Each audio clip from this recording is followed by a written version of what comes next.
back. You're back. Still with a small Still, echo. Okay. Let's see. Maybe it could be just what I hear. We'll let everyone join.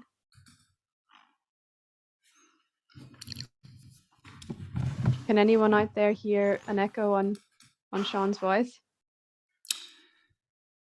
I bet the answer. Let me see. I guess if I'm not talking, they'll hear it.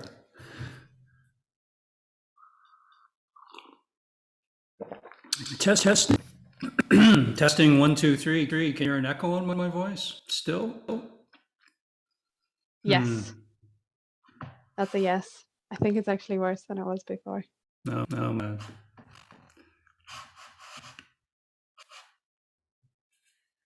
Is there anything else you can try to? Let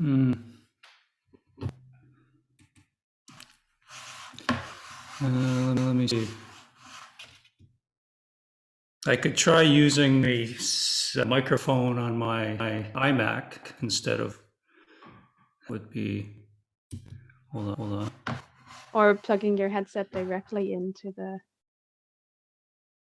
your computer. Yeah, I can try that. Hold on.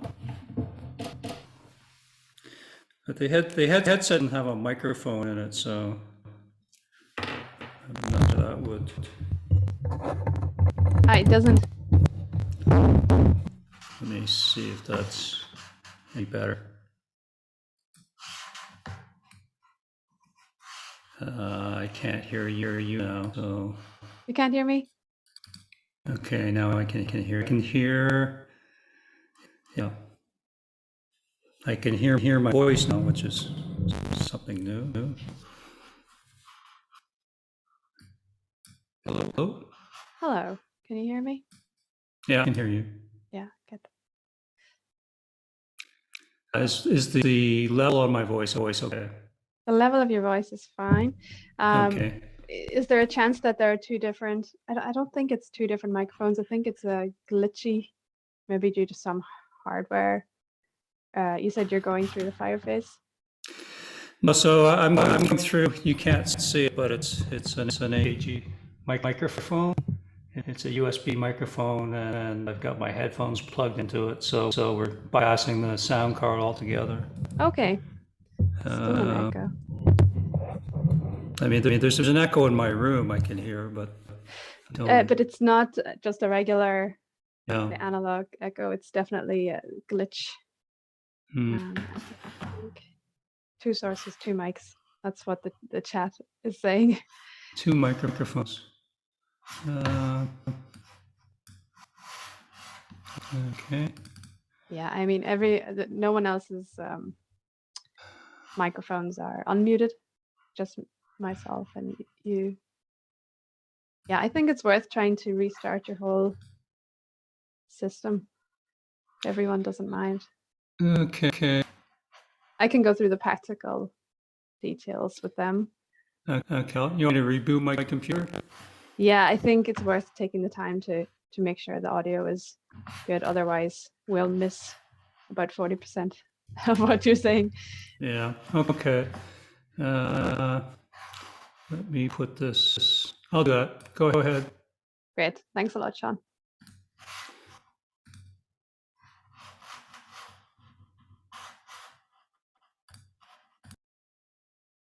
Okay.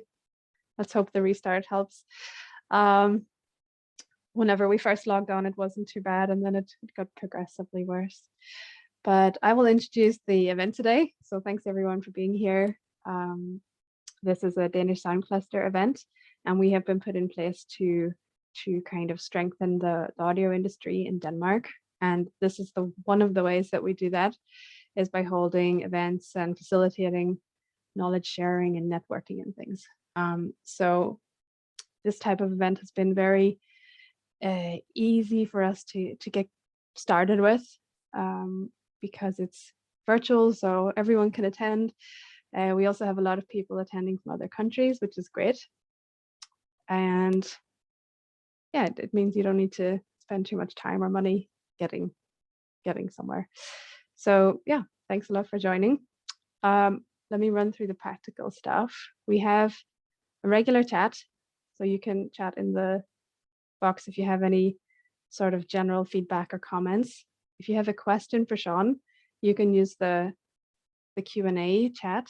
So if you open that, yeah, some people have commented already on the sound. We can either type the answer to you or Sean can answer it live. If you have a very complicated question, Sean can, we can unmute your microphone and then you can speak directly with him. It was originally our plan to kind of have a meeting format so that we could all see each other, but there were 130 something people who signed up. So we thought it would be too chaotic to do it in that way today, unfortunately. But you're very welcome to light up the chat with all of your questions. And that might be it. Yeah, we're not going to use the raise hand because again, it might just get lost in there with all the other chat functions. I think that's about it. And hopefully Sean will return without a second Sean and we can get started.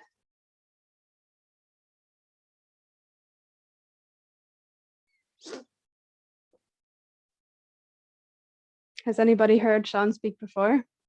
And has anyone been to the Headphone conference that was in Aalborg a few years ago?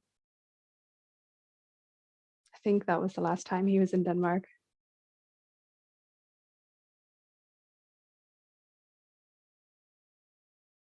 Yes, and yes.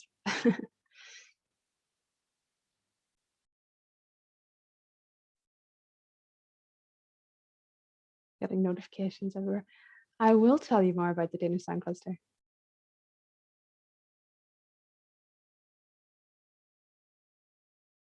Yes, so it used to be the Danish Sound Network, and that was running for a number of years, headed by Jan Larsen from DTU.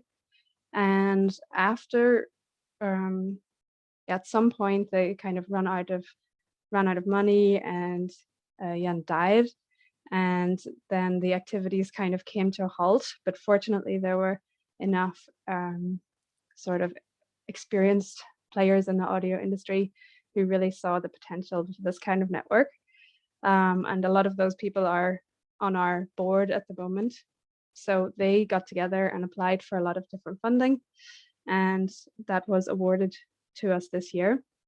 So we have a team of 4 of us, 2 in Struer, sitting at Sound Hub Denmark, and 2 here in Copenhagen. And that means that we can go out and visit audio companies across Denmark and really see what it is they need, how we can support them. It could be anything from, all of the technical, audio related things, but also things like sales and supply chain and patents. And so we're trying to kind of, we just started in May, so it's very new, and we have to go and really get to know our members and see what's out there and what the problems are. But at the moment, I think we've had 8 events so far, and they've had a very good turnout and good feedback. So we'll just continue on that path, I hope. Oh, what other talks do we have coming up? Sean is back. Hi, Sean. Okay, how's that? Perfect. Okay, now let me see if I can find my presentation.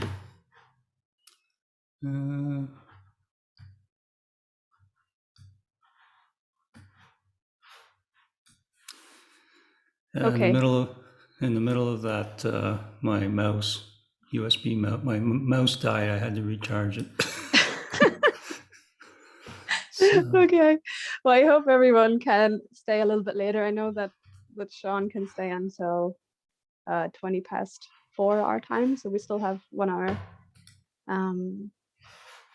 And Sean, maybe if you want to shorten your presentation slightly, then there'll be a bit of time for questions at the end.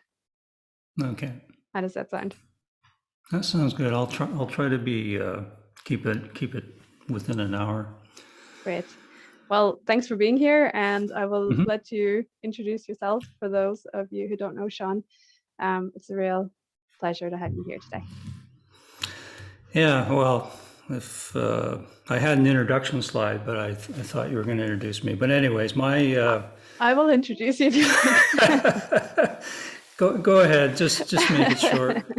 Yeah, so Sean is a research fellow for Harman International, and he's had a long career working with headphones and loudspeakers and room acoustics also way back when. And he has been given a number of awards for his contribution to the industry, for his leadership, for his publications. I don't know the total number now, but it's over 50.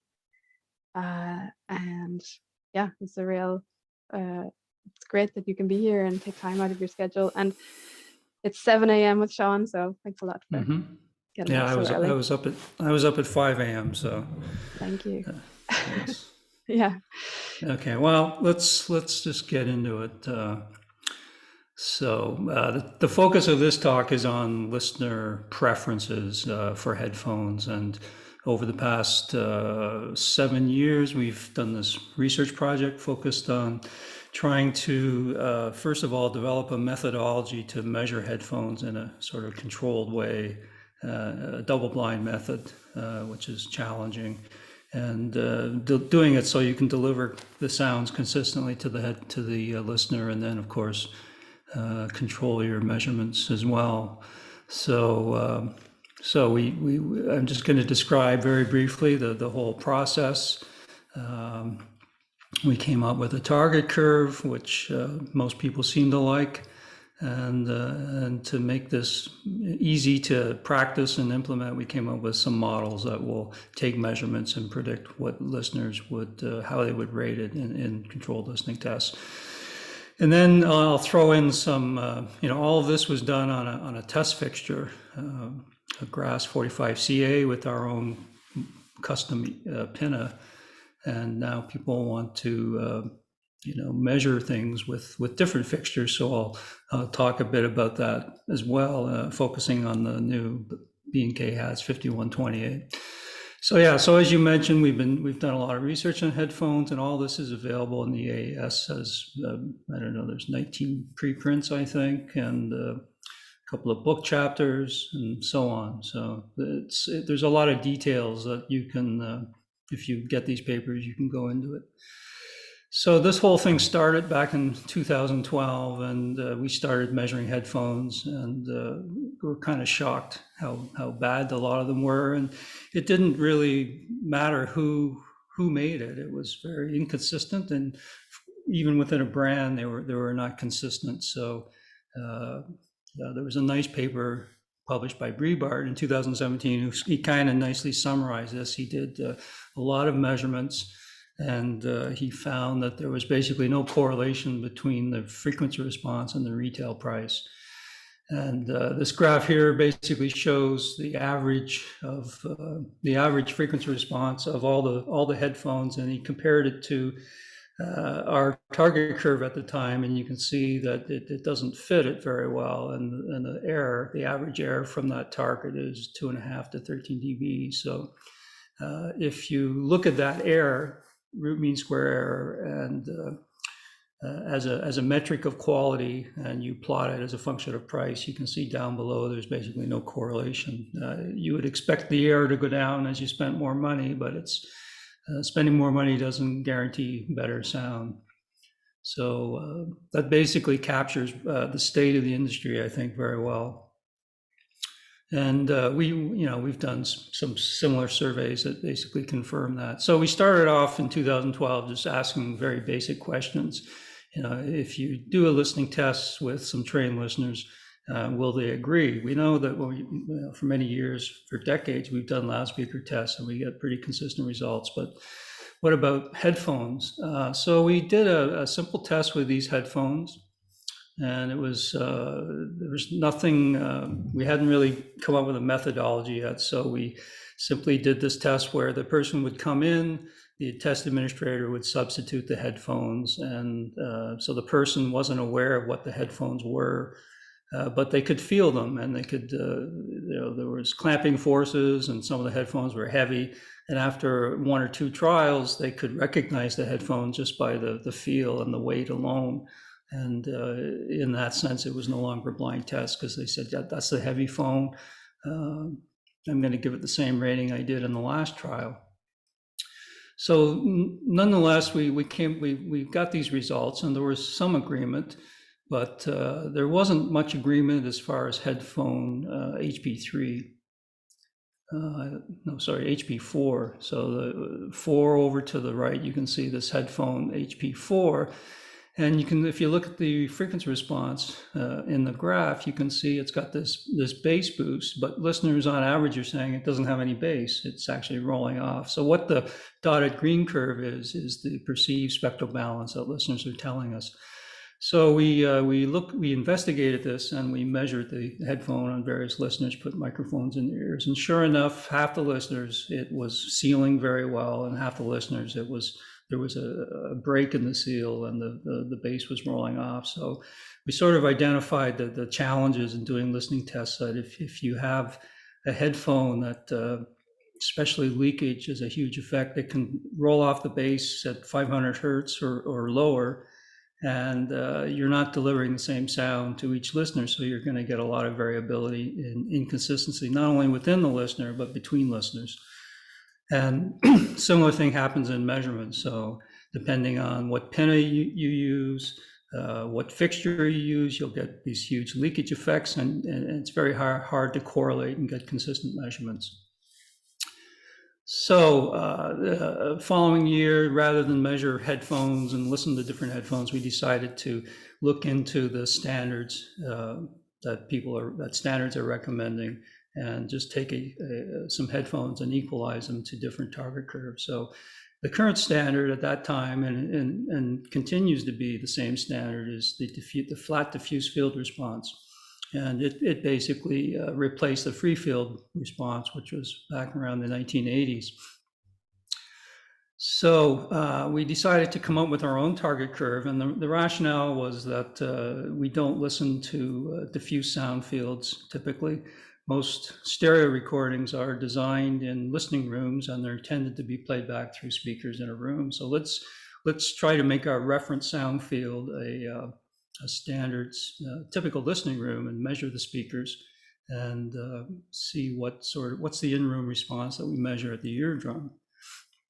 So, and this wasn't a new idea. I actually been doing some literature reviews, and I think back in the 70s, there was a guy named Sankey, and then Floyd Toole wrote a paper in '84 where we already had people saying, why are we calibrating things in diffuse sound fields? We should be simulating rooms. So, but no one had actually done any listening tests.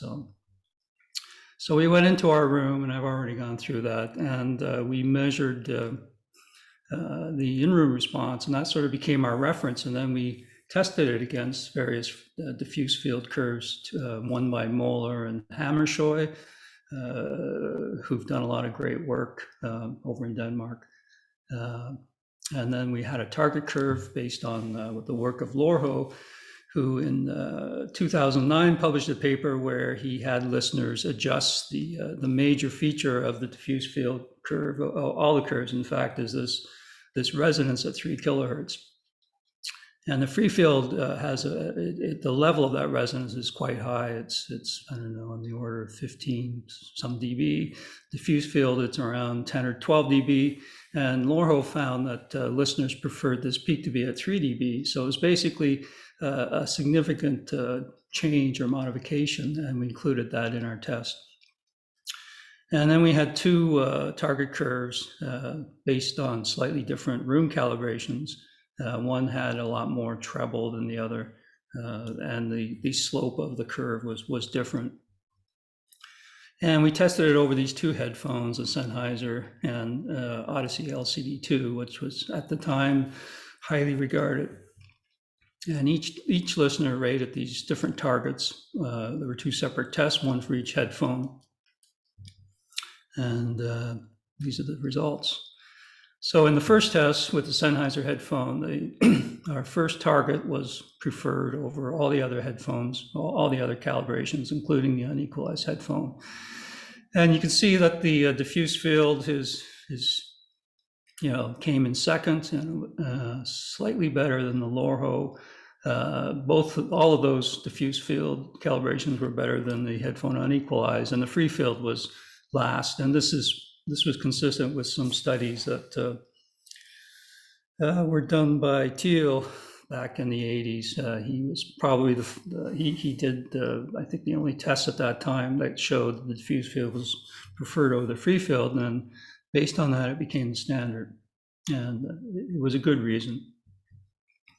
Second test, we added our other target, and it was even more preferred over all the other options. And so we had some good evidence that this target was good, and then we decided we want to test it. This was just with 10 listeners who were trained. We wanted to test it with a large sample of listeners. So we went to 4 different countries, 238 listeners, and we at this time, our marketing department was saying, why are you doing all this research? Why don't we just copy the sound of the beats? Because I think it had 50% market share at the time, and they were selling like cocaine. People were addicted to them, and for some reason marketing thought it was the sound. And we said no, I don't think it's the sound. I think it's their marketing. You should just copy their marketing because they have a successful formula. Hire a famous musician and get them to market it. But they decided not to do that. So we had to prove to them that it wasn't about the sound, it was about the marketing. So we included this headphone in the test. And to make the test, to remove the marketing and all the visual biases, we decided we had to have a methodology where we can remove the visual as well as the tactile biases. So we designed this virtual method where you measure the headphone on a test fixture. You measure its frequency response at the drum reference point, and then you design a digital filter to apply to a simulator headphone, and you can then put on the simulator headphone and listen to all these different headphones. And we validated this and found that the correlation between listening to the real headphone and the simulated headphone, the correlation was around 0.86. It's even better with in-ear headphones. It's as high as 0.99. And I think a lot of that has to do with when you do the tests, it's easier to control leakage effects. There's less tactile clues and things like that. So this was the correlation study that we did. So we went off to different locations. This was back before COVID, so we could actually travel. We went to Canada, United States, China, and Germany, and we ran these tests where we could virtually compare the Harman target to these 3 other headphones, which were chosen, at the time the Sennheiser was highly regarded, the Audis was also highly regarded, and then we threw in the Beats, which was the #1 headphone, and this is what marketing thought we should emulate. And we tested, this is basically a breakdown of all the listeners. Unfortunately, the sample was heavily biased towards males, and we had people categorized based on their listener training. So they could have no training, a little training, a medium amount, and a lot of training. Basically, they were essentially trained. And because it's a virtual method, you just put on a pair of headphones and you go through the test trials and you rate each one based on preference and give comments. So the first thing we discovered was there were some interactions between these variables of the listener. We looked at gender, we looked at training, we looked at listening experience, and we found that essentially people agreed independent of these things. So looking at listening experience, you can see the rankings are consistent. The more trained you are, you tend to be able to discriminate things, spread things out, and your repeatability tends to be a little bit better. But essentially, it's encouraging to see that you can be trained or untrained, and you basically agree on what is the best headphone. In this case, HP1 is the Harman Target. I think HP2 was a Sennheiser, HP3 is the Audis, and HP4 is the Beats. And this, basically, these are the results of trained listeners from 4 Harman locations in the US, Germany, and China. And here are all the different groups of listeners who are categorized as untrained. And you can see that it's quite clear that the trained listeners are much more discriminating, more consistent. And the untrained listeners, there's much more noise in the data, but the overall trend is very similar. We looked at nationality, where people lived, and we didn't really find much of an effect here. So that's encouraging. We don't need to design headphones for different countries. This is something that has persisted in the audio industry, that Danes and Germans and Chinese and Japanese all have different sound profiles, but all of the research to date has not really shown this to be true. We still have these arguments within Harman. We think that Indians like more bass. So we're currently making some products that are incredibly boomy and bassy, and there's zero evidence to support it. But nonetheless, marketing and sales will, this is their perception. What about age? We looked at age, and we found that it's pretty consistent. People tend to rank the headphones the same regardless of age, with the exception of people over 55. And you can see that the Sennheiser is, the ratings go up, and this is a headphone that's more or less calibrated to the diffuse field, so it has less bass and more treble. And we think this could be a compensation for perhaps hearing loss, but we didn't actually measure hearing loss, so we don't know that for sure. So here are the final results, the preferences, and then the measurements. And you can see that the solid curves of the measurements are the left and right channels and indicate the actual measurements, and the dotted curves are the virtual version. So there's pretty good agreement acoustically in terms of the frequency response. And you can see the HP4 has this large suck out at 1 kilohertz, which I think is the secret behind their success. It actually doesn't have more bass than the other headphones, but it has this suck out, which makes it appear to have more bass. But when you remove the marketing, it comes off as a coloration. So when we were doing these tests, we added in a second experiment where we gave them the headphone calibrated to the Harman target, and we had people adjust the bass and treble over this range in, I think it was 40 dB increments. They could move this knob, which had no feedback. There were no visual indicators, and the knob just went around endlessly. And we basically had them adjust it 5 times with 3 tracks, and every time they would do the adjustment, the initial level was randomized. So, and what we found was that averaged over all the listeners, these were the adjustments. They tended to, from a flat headphone in the bass, they would move it up 6.4 dB, and they would turn down the treble from the flat condition down to about 1.25 dB, 1.4 dB.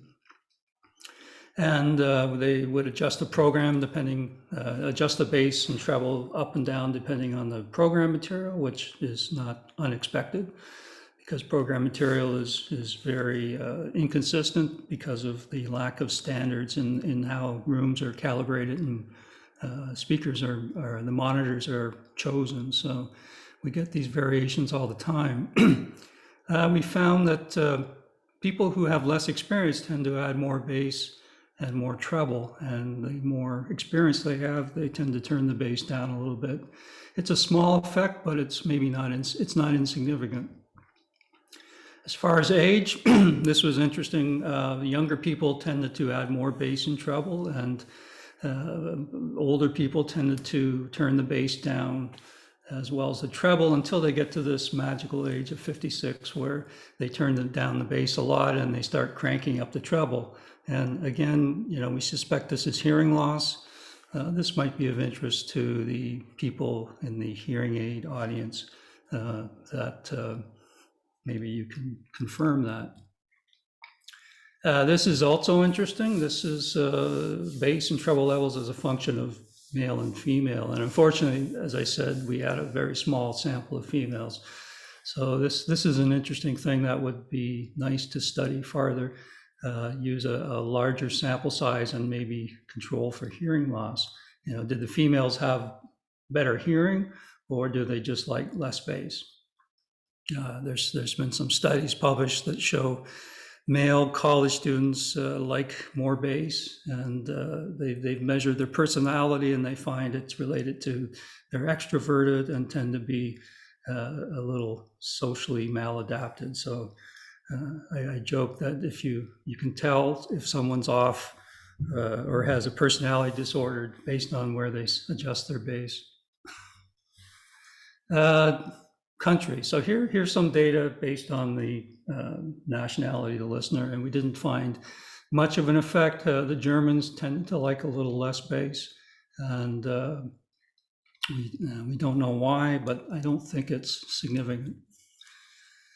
So at this point, we turned our attention to in-ear headphones and wondered if the target is the same or whether it's slightly different. And we did some studies where people would adjust the bass, and we found that on average, people preferred the in-ear headphone to have about 4 dB more bass.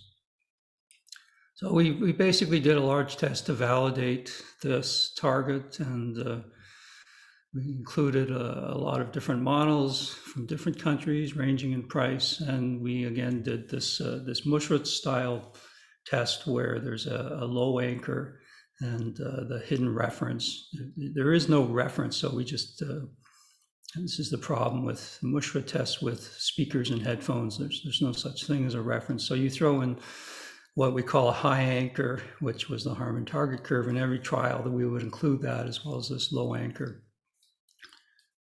And the 71 listeners, again, heavily biased towards males. We basically had an even number of trained and untrained listeners, and we did these tests in Novi, Michigan, as well as Northridge. And all the trained listeners had normal audiometric hearing. So we're just going to quickly go through this. The target curve was in every test, so we're interested in how well did the target do relative to all these headphones. So you can see that in every test, it's generally preferred overall, and we threw in a modification of the target, and people basically couldn't differentiate between it. And again, we look at trained and untrained listeners, and this is basically a consistent behavior where untrained people will rate things higher than the untrained listeners, than the trained listeners, but you can see that the trends are very similar. So then we measured all these in-ear headphones using a grass ear simulator with a nozzle extension. So this basically ensures, at the time, we didn't have a way to consistently measure in-ear headphones. So this allowed us to get very consistent results in terms of leakage effects, which I failed to mention. When we did our subjective test, we used a replicator headphone that had a MEMS microphone in, and we could actually measure and calibrate any leakage effects. When the listeners put the headphones in, we would measure it.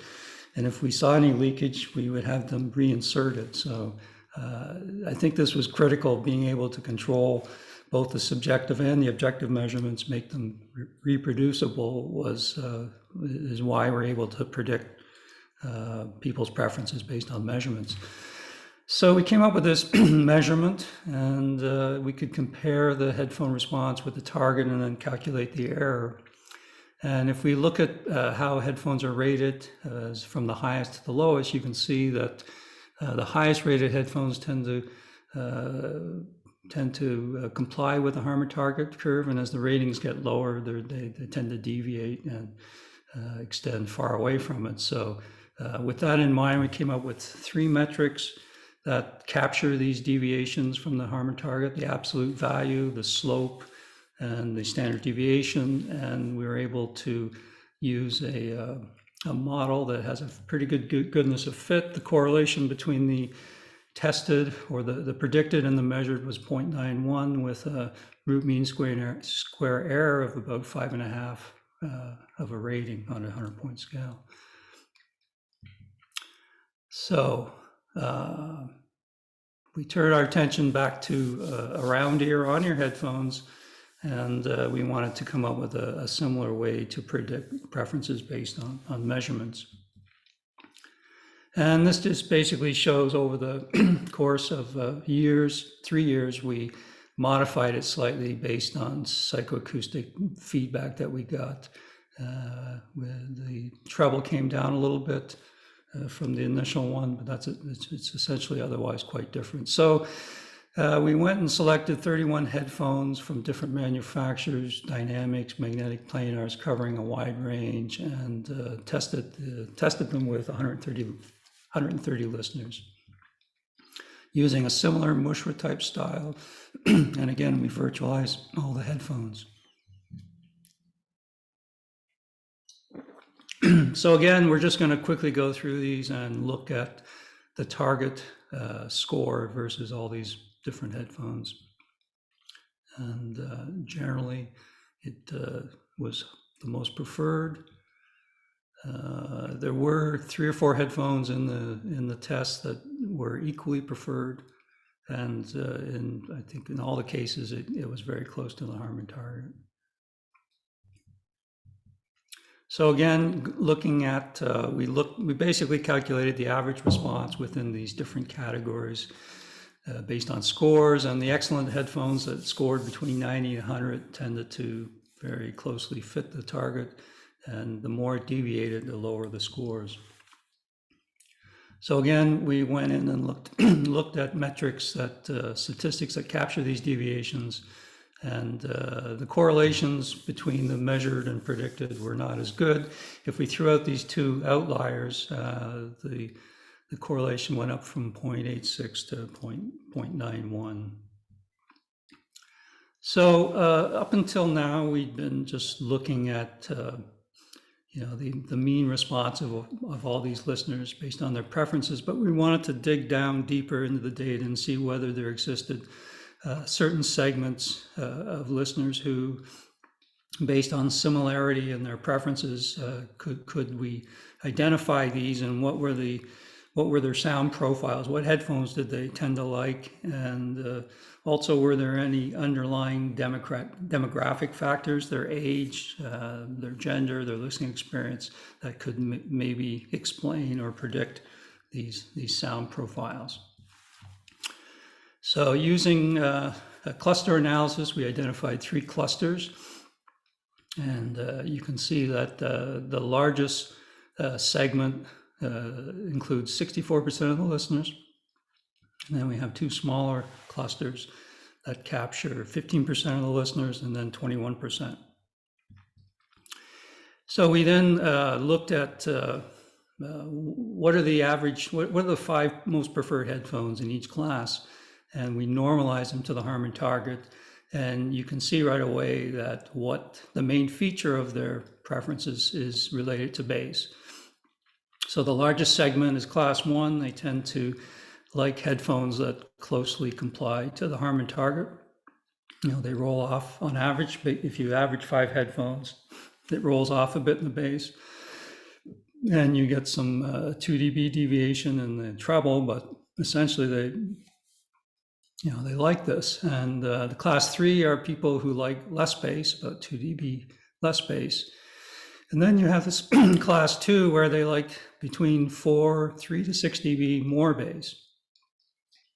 And if you look at in each class, if you look at their 5 least preferred headphones, they tend to be the mirror image of these highly preferred headphones. People in class 3 don't like a lot of bass. People in class 1 don't like a lot of bass, and people in class 2 don't like headphones that roll off. So So basically, we can summarize this. There's three classes. One are Harman target lovers who capture 64% of the listeners tested. We have a second class of 20 people, 21% of the people like less bass. And then we had this 15% people who are, they're bass hounds, or they just love bass. And the more bass, the better. So just to conclude, most people seem to like accurate headphones, just like they like accurate speakers. They don't like resonances or uneven frequency responses. There's evidence of variation in taste, which could be related to demographics. We looked at nonlinear distortion, and it wasn't really a good predictor of the overall sound quality. Frequency response was the dominant predictor. And we found that it's relatively, just a few metrics can predict the sound quality ratings because it's mostly related to frequency response. Okay, so how are we doing in time? 15 minutes? Yeah. So the next thing I want to talk about, this is mostly of interest to people who are into measurements and interested in knowing how their test fixture, basically explains, or how it can be used to measure headphones and how to interpret the response. And as I said, we started off doing all of our research with a Grass 45CA with a custom pinna. And the pinna we designed was intended to basically better capture human leakage of headphones. So anyways, we did this study. This was done by Todd Welty back in 2015, and at the time, the Grass, the standard pinna was very stiff. It stuck out from the quite a lot because it was designed to put a hearing aid behind it, and there was this large gap as a result, and the headphones would have these huge gaps where it would leak. So basically, Todd measured a lot of headphones, 10 headphones on 8 subjects. They would put the headphone on, he'd repeat the measurement, and he repeated them on this fixture at the time, the Grass 45CA, as well as a flat plate, which at the time in Harman, we had people advocating flat plates. And you can see the variation in leakage effects depending on the headphone as well as the human subjects. And with the flat plate, you can see that there's not very much leakage, as you would expect, because you're removing the pinna. And at the time, this was the Grass 45CA pinna. You can see that there's a lot of leakage depending on the headphone and the subject. So basically, Todd went in and took that pinna, and based on the psychoacoustic or the acoustical measurements he had, he modified it to see if he could make the measurements with this pinna agree better with what he was measuring on humans. And the first thing he did was, move it closer towards the ear, made some adjustments, printed some 3D models and made some new pinna. And so he made 2 versions, and when you look at them, you can see there's better agreement with the human subject measurements. And he basically looked at the air, and the closer it was to 0, the more it agrees with the human subjects, and the plate measurement underestimates leakage, so you don't get very much leakage with it, which is not representative of a human. And the current pinna at the time overestimates leakage, and the 2 ones that he came up with, the yellow curve is the one that best matches leakage measured on humans. So we knew that this new pinna was very good in terms of simulating leakage, but how do the newer test fixtures that have come out, how do they perform in this regard? So we measured some headphones, I think 20 sets, 5 reseats on every fixture, and then we calculate the average magnitude response for each fixture based on these 20 headphones. And then we looked at the difference curve between each test fixture and the original test fixture that we did all of our research on. And then we applied that difference to the Harman target curve. Okay. And yeah, so the next phase of this research is we want to measure all these headphones on humans, but we haven't done that yet. So I'm just going to focus on the B&K hats, but we did these tests on the following test fixtures. The hats, the Keymar 45BC, the 45BB with the, yeah, it's a slightly different fixture. And then we of course, we included our modified pinna, the Grass 45CA with the new anthropomorphic pinna, as well as the Audio Precision, which is basically a knockoff of the 45CA. And these are the 20 headphones, mostly closed back, 16 closed back, 4 open. And I'll just move on to the results. So we have, so the blue curve is the average response measured on 20 headphones on the B&K 5128. The green curve is the 45CA with Todd's modified pinna, and the red curve basically shows the difference between the two, and the dotted curve is a regression line that best fits that curve. So you can see that the first thing you'll notice is there's a large difference in the bass. So the Grass, the 5128 tends to be underestimating, or at least, underestimating leakage compared to the Grass. And then you see large differences in above 1 kilohertz, which is related to the ear canals differences as well as the pinna. So at the time, there was this new headphone that came out, and it was measured by Audio Science Review using the Grass 45CA10, which has the anthropomorphic pinna, and then there was a review done at HeadFi of the same headphone measured on a 5128, and you can see that there's some significant differences between the two measurements. I've plotted the dotted curve. The dotted blue curves are the Harman target, so you can see the relative differences. And it seems as though, whoops, go back. So you can see that there's differences in bass, which is related to leakage. And but there's this large difference between 1 and 5 kilohertz, which I can't really explain it, but it seems as though people are telling me this is just typical of the 5128. That's a real difference. It's not necessarily the headphone samples. It could be the fixture. So we came up with this correction curve, and I'm not allowed to tell you what it is, but you can probably figure it out. It basically shows you the differences between the Harman target curve measured on one fixture, the original fixture, and the Harman target curve for measured on the anthropomorphic pinna. Yeah. So the other thing I wanted to do is show you the differences between the 5128 and our original text fixture, just to show you how it differs with different headphones.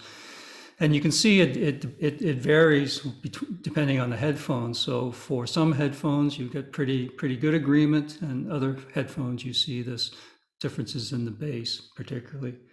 And so that makes it difficult because it's not a linear thing. It depends on the headphone. So you have to basically do some statistical averages to come up with a correction. It's not perfect. So why did we do this? Well, for one thing, we want to be able to make more meaningful interpretations of headphones made on different text fixtures. We know with our original fixture, we have a lot of psychoacoustic data. We can interpret what the measurements mean in terms of sound quality. This is more difficult on other text fixtures. The other thing we want to do is to be able to predict our preference ratings based on measurements made on these different test fixtures. And but here's some, so people are going out now and measuring headphones on different fixtures, applying the Harman target curve, and saying it doesn't meet it or it doesn't test it. But the reality is they shouldn't be doing that because of these variations in test fixtures. And I'll just show you some examples why you wouldn't want to do that. So here's a AKG K701 measured on a grass 45 CA modified and the 5128, and you can see there's significant differences. And then when we calculate the air response curve, if on our original fixture it's very flat, this is the red curve, and you would say this is a pretty neutral headphone. It scores 83 percentage points on a 100-point scale. You look at the right one, it's a very bright headphone. It has this upward slope in the air curve, and if you apply the model to this air curve, you get a score of 39%. So there's a difference of 45 points in the predicted preference ratings. If you apply this correction, which I can't show you, the difference becomes 7 points. So the air, we've reduced the air, and if you look at the curves and interpret them, they look more similar. Here's another example, a Sennheiser HD 800 measured on the grass versus the 5128. On the grass, the score is 80%. On the B&K, it's 61%. The air curves look different, and your interpretation of them would be completely different as well. On the case of the grass, you would say this is a pretty neutral headphone, and on the B&K 5128, you would say it's lacking bass and it's a bit bright.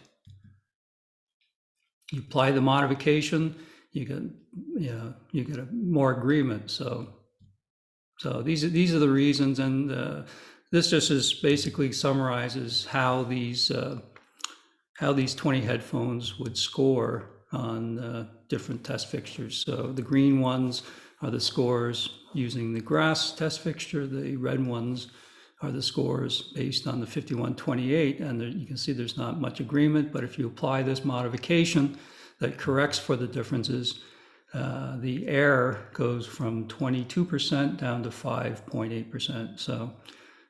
So it does improve the agreement and the scores using the model. Okay, so that's basically my talk. We've done this for various test fixtures. We have some corrections, and we get better agreement when we apply the corrections, but it's not a linear process, and sometimes you get good agreement depending on the headphone, and sometimes you get more errors. So it's not a perfect process. And the last question I have, I just show the difference between two fixtures, and you get quite a difference in bass. We know that the green curve has good agreement with human measurements, leakage measurements, and so the question is, does the 5128 test fixture overestimate headphone leakage on humans? In general, I would say all the measurements done on mannequins tend to have these leakage effects, whether it's a head acoustics, a KEMAR, you generally see more leakage than what you would measure on a grass 45CA, which has a flat plate with a pin on it. And the question is, which one is right? And the answer would only to do a large study of headphones measured on many humans and see what the average response is in terms of leakage. That's it. Thanks, Sean. Mm-hmm. We do have some questions for you. I will read them out. Let's take them one at a time. Let me see. Is occlusion or cumulative spectral decay measured when testing user preference of bass and low mids? That's from Thomas. Do we use, well, cumulative measurements? We don't typically do those. I mean, you can do them. We haven't found them particularly.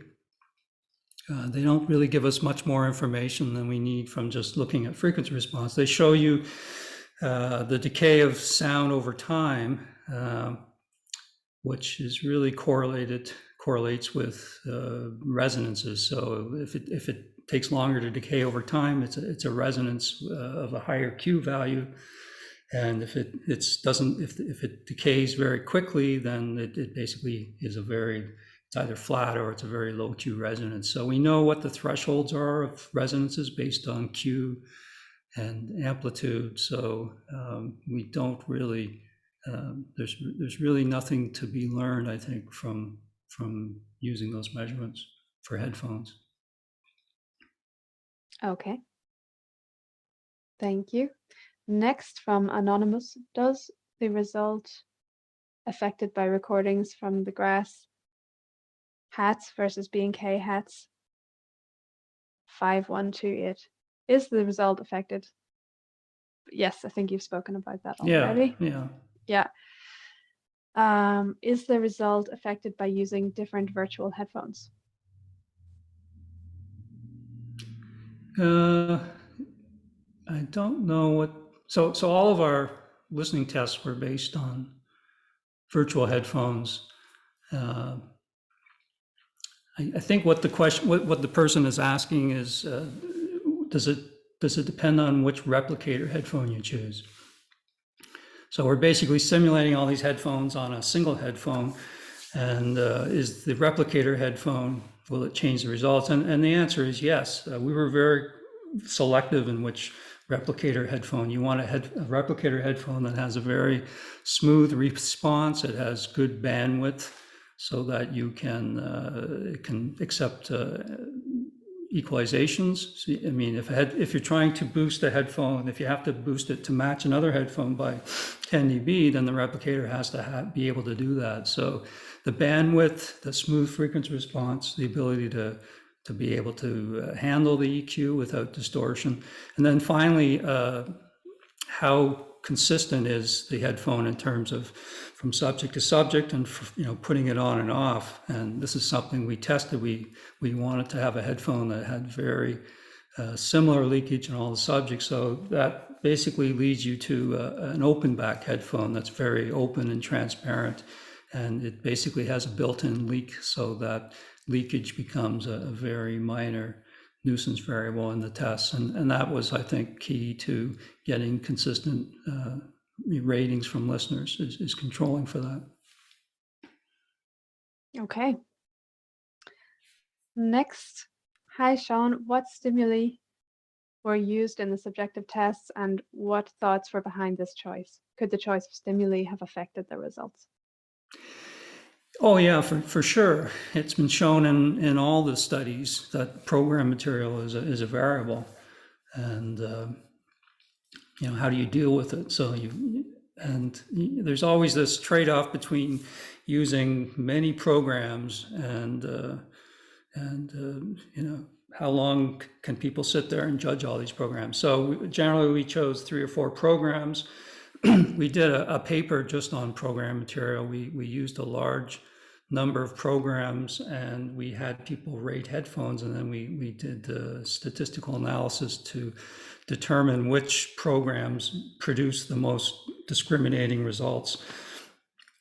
So it came down to choosing 3 or 4 programs that, if you give people these programs, you'll get a large spread in the ratings. People can clearly hear the differences, and that tends to help them give you very consistent responses.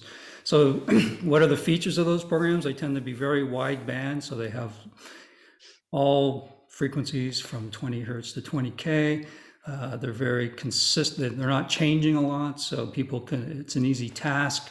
And they tend to be very short loops, 10 to 30 seconds long. And the closer the program is to pink noise, the better they can hear resonances and differences in frequency response, and you get good results.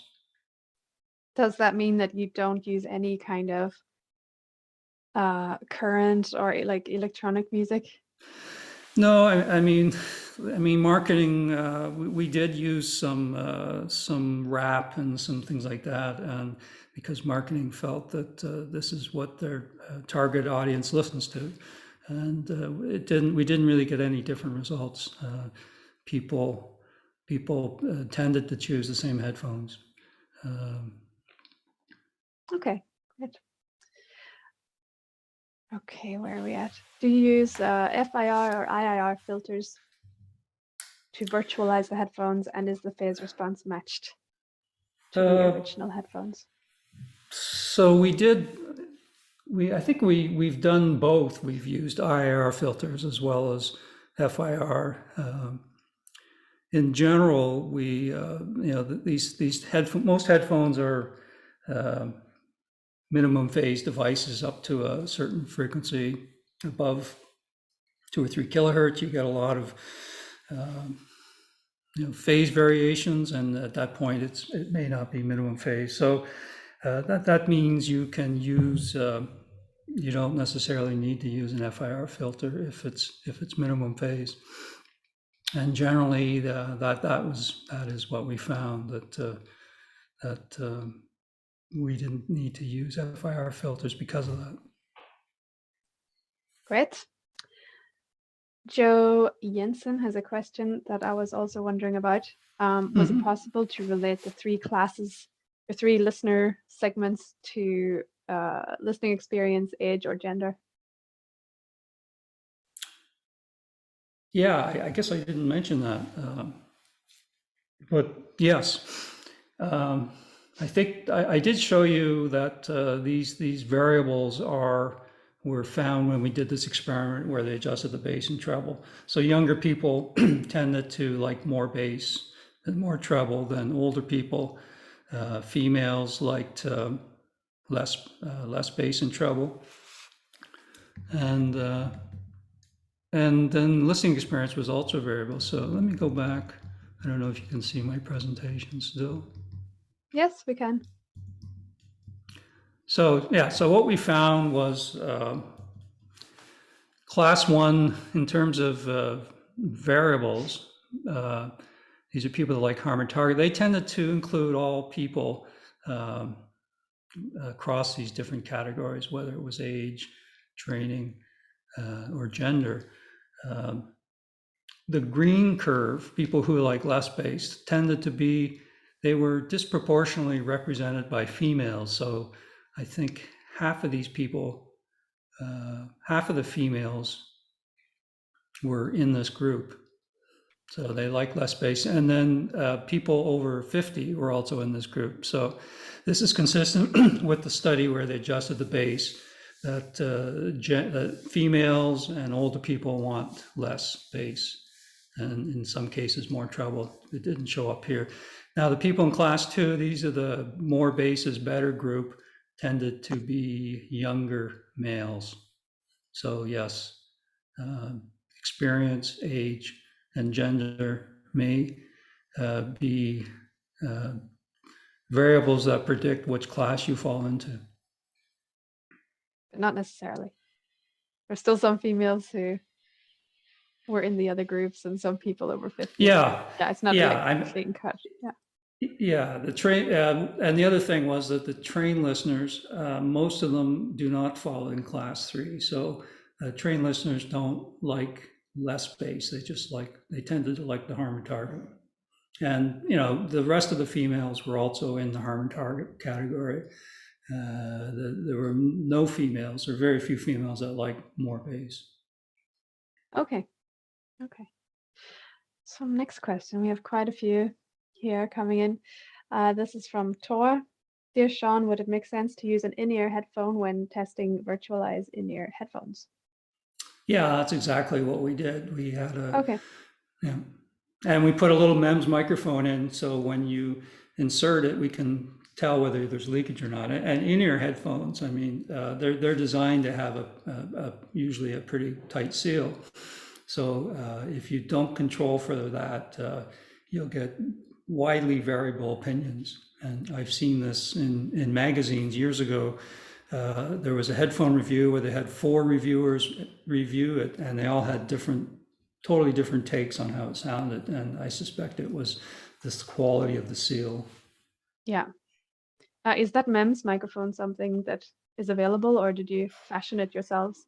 We fashioned it ourselves, but you can buy MEMS microphones and do this. Yeah. It's a bit of a chore wiring it up, but for research purposes, it's really necessary. Okay, next question.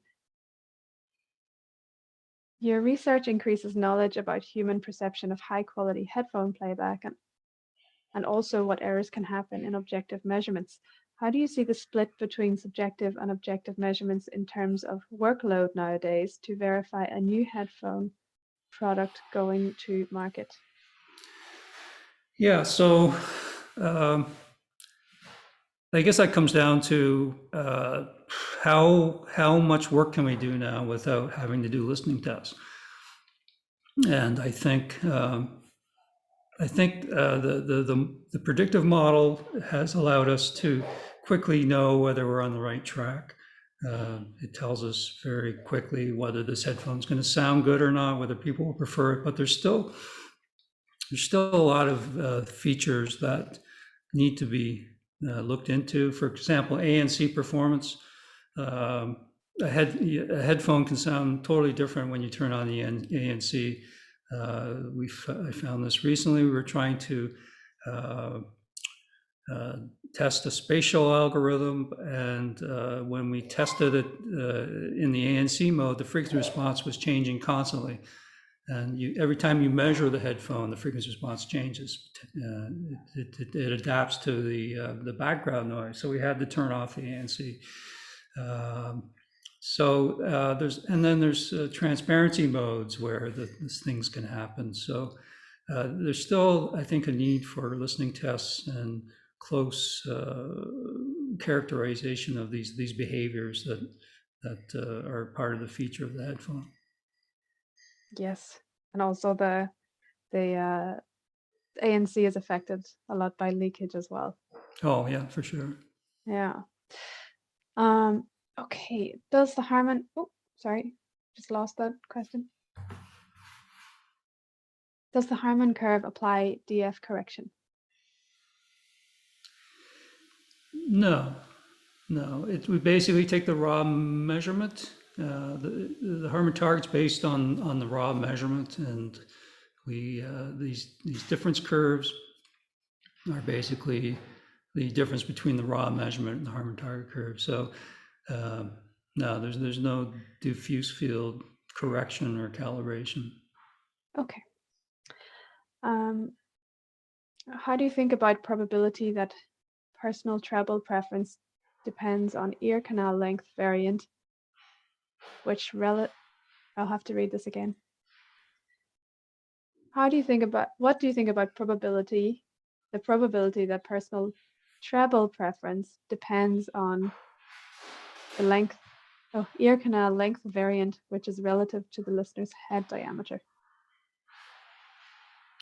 Yeah, I think, this gets into the personalization. How critical is it to personalize the headphone based on the shape and size of the pinna and the features of their ear canal? It's true that everyone's ear canal is slightly different, particularly in length, and that can shift the resonance up or down in frequency a little bit. So the theory is that depending on your canal, you may it's going to shift the resonance, the primary resonance, up and down. So on one hand, the data so far indicates that if you keep the Harman target curve has been very smooth, very much so. So we're not, it's very smooth, so that we're not trying to include any directional cues from an HRTF in it, which should make it more acceptable to more people. But I think that's an area that needs more research, and I suspect that that's probably the next phase, is to see how important is it that we consider individual differences in ear canals and pinna. How much does it improve the experience? And I think in terms of spatial audio, we know that the pinna is very critical. Its shape and the folds and everything will give you primarily the directional cues in which you localized elevation. So, but how important is the ear canal? I don't think we know yet. Thank you. Here's a question from Niels Kjærgaard. Do you think the correction curves presented here will solve the issues related to measuring according to the Harman target curve with different test fixtures, or do you think there's still more to do in order to be able to properly compare results obtained with different fixtures? Well, I mean, I think it's a first estimate. What we found is that it can't. It's not a perfect correction. It depends on the headphones. So there's always going to be some question whether this correction, how accurate is it for this given headphone.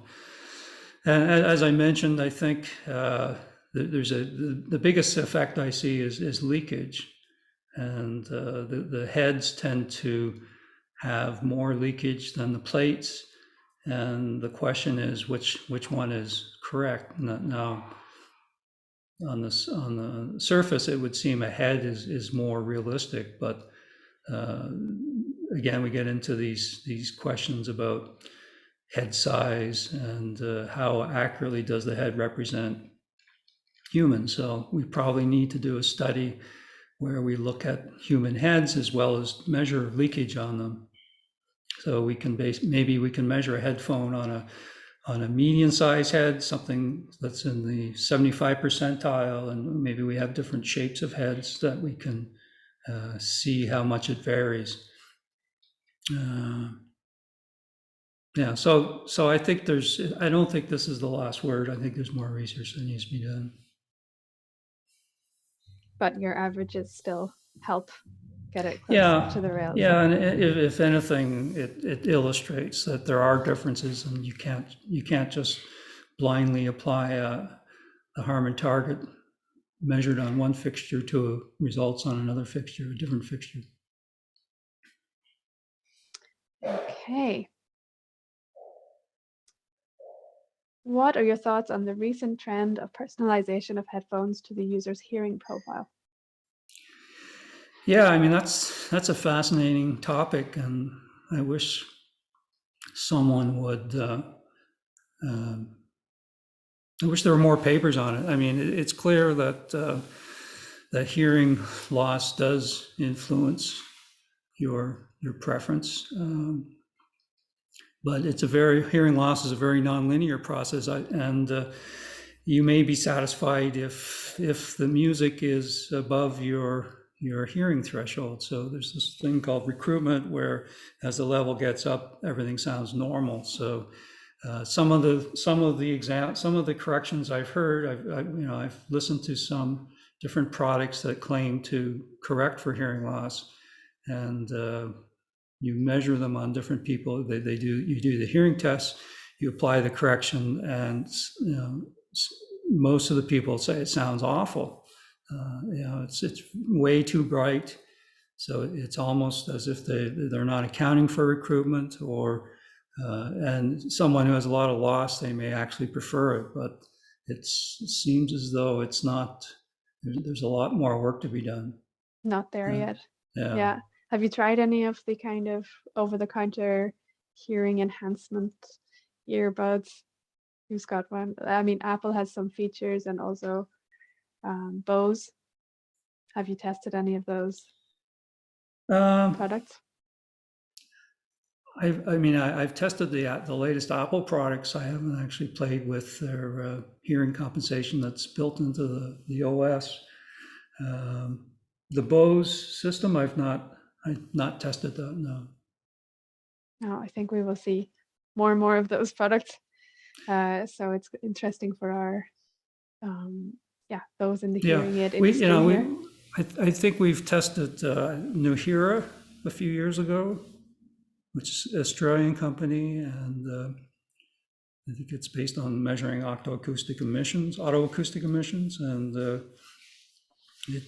we were getting some decent results from that. But yeah, I mean, it's a whole topic that is fascinating, but not well researched yet. And then, this comes into one of the limitations of our research. If you look at this target curve, the error response curve that we calculate, it only goes up to 10K, because the couplers at that time are that's all the standard says. It's accurate up to 10K. And then you get a lot of repeatability issues with the listening tests and the measurements that make it hard to know what's accurate. So there's interest in what is the optimal target curve above 10K. And when you study that, you really have to consider the hearing of the listener, because our thresholds above 10K, depending on your age, are, can be 60, 80, 100 dB. Yeah. Yeah, you're right. Okay, do we have time for a couple more? Still got. I have time. Good. From Clément, you explained how you try to. Sorry. Did you explain how you try to remove leakage from your measurements? But you did explain how you remove leakage from your measurements, but how do you cope with leakage in the field? Would you also try to recalibrate when possible, or to warn the user he needs to correct for it? Yeah, so various products and different brands try to compensate for this. I know one of our products, JBL, most of these products come with an app. So when you download the app, you put in your headphones, there's a calibration process where it will, there's microphones. Usually if it has ANC in it, it'll have a microphone inside, and it can do a calibration and tell you to, that you have leakage, and to put the headphone, reinsert the headphone. And sometimes it plays music, so you can tell, there's no bass. So there's also feedback in that way. So, Apple claims they use adaptive EQ, and it basically monitors the low frequency response and makes adjustments. So yeah, people are aware of this now, and how well the compensation works is, debatable, but it's something that I'm glad that people are becoming more and more aware of it.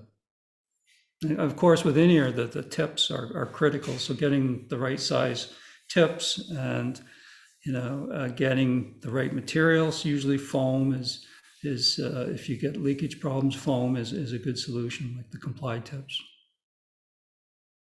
Great. Let's find one more. Oh, did you find any advantages of using the new B&K model over previous ones? It seems like a hassle to rederive the ideal curve for each testing setup. Yeah, it is a hassle, and we have all of them, obviously, so we could choose. We could choose whichever one we want, but because we did all of our research on, a lot of these fixtures were not available. So the question is, do you want to redo all the research for every fixture? I don't think so. So until someone, has a lot of subjective psychoacoustic data for a particular fixture, I think relying on these corrections is the best solution. I think over time, as you learn the characteristics of each fixture, and you have subjective data, then you can come up with new targets based on those fixtures. Great. Thanks very much, Sean. I think we have to wrap it up for today. You also have to get to another meeting. Mm-hmm. Is there anything else you would like to say to our large audience out there? No, thank you for your attention. I'm always available for if you have questions or discussions. I think you have my email address, so feel free to contact me. And if you have any questions, I'd be happy to answer them. And I'm particularly interested in in this audience, because it includes a wide, includes hearing aid people, people that are knowledgeable about hearing loss, and as well as other manufacturers. So I think there's a lot to be learned from interactive discussions. Definitely. And we also have we have some startups working with bone conduction and spatial audio enhancement, various kinds of algorithms. I know that a few of those companies are represented here today. Yeah, well, that's the next thing is spatial audio, and that's mostly what I'm working on these days. So, yeah. That will be an interesting topic for another event, perhaps. Mm-hmm. Yes. Well, thanks a lot for being here. We have to wrap it up, but if everyone could please spend 30 seconds afterwards filling out the questionnaire, that would be great. We want to continue doing these events and they're free, so we would really appreciate your feedback. And for those of you who are in Denmark, we have our real life physical event on the 17th of November called Danish Sound Day, where we have a lot of different presenters and demonstrations, and you can meet startups and researchers. So there are only a few tickets left. So if you haven't got yours already, please do so within the next week. And we're getting a lot of positive feedback here. So thanks a lot, Sean. Yeah. And hopefully we'll see you again in Denmark at some point. Yeah, I love Denmark, so I can't wait until travel is possible again. Thank you. Yeah. Thanks a lot, everyone. That's all for today. Bye. Okay. Bye-bye. Thanks, Sean.